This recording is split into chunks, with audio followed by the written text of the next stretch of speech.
Hello viewers, welcome to Vimokshi recipes. ఈరోజు నేను మనకి రోడ్ సైడ్ టిఫిన్ బండ్లో పూరి కుర్మా పెడతారు కదండి, అదే ఆలూ కుర్మా. అది ఎలా చేయాలో మీకు చూపించేస్తాను. అలాగే మనం పూరి అనేది పొంగేటట్లు కూడా ఎలా చేసుకోవాలో మీకు చూపిస్తాను. కింద డిస్క్రిప్షన్ లింక్ పెట్టాను, చెక్ చేయండి.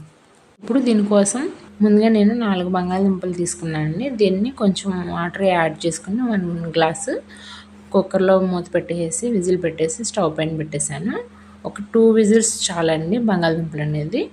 అలాగే పోపు కోసం ఒక పాన్ పెట్టేసి ఆయిల్ వేసి పోపు దినుసులు వేసేసి దాంట్లో సన్నగా తరిగిన చీలికల్లాగా పచ్చిమిర్చి, అలాగే ఉల్లిపాయ, కొంచెం కొత్తిమీర, కొంచెం కరివేపాకు, కొంచెం పసుపు, అలాగే 1 టేబుల్ స్పూన్ అల్లం వెల్లుల్లి పేస్ట్ వేసాను. ఇవి వేగాలండి. కొంచెం లైట్గా వేగిన తర్వాత ఒక మీడియం సైజ్ క్యారెట్ తీసుకుని చిన్న ముక్కలుగా కట్ చేసుకుని అది కూడా వేగినాక ఈ బంగాళదుంపలు అనేది పొట్టు తీసేసి చిన్న ముక్కలుగా కట్ చేసుకుని దీంట్లో వేసుకోండి.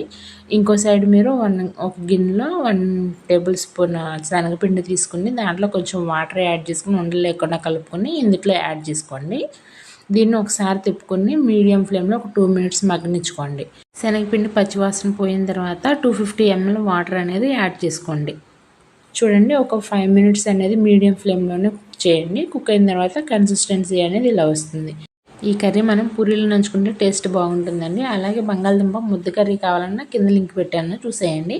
ఎలా ఉందో కింద కామెంట్ సెక్షన్లో కామెంట్ చేయండి. Thank you for watching. Please subscribe my channel.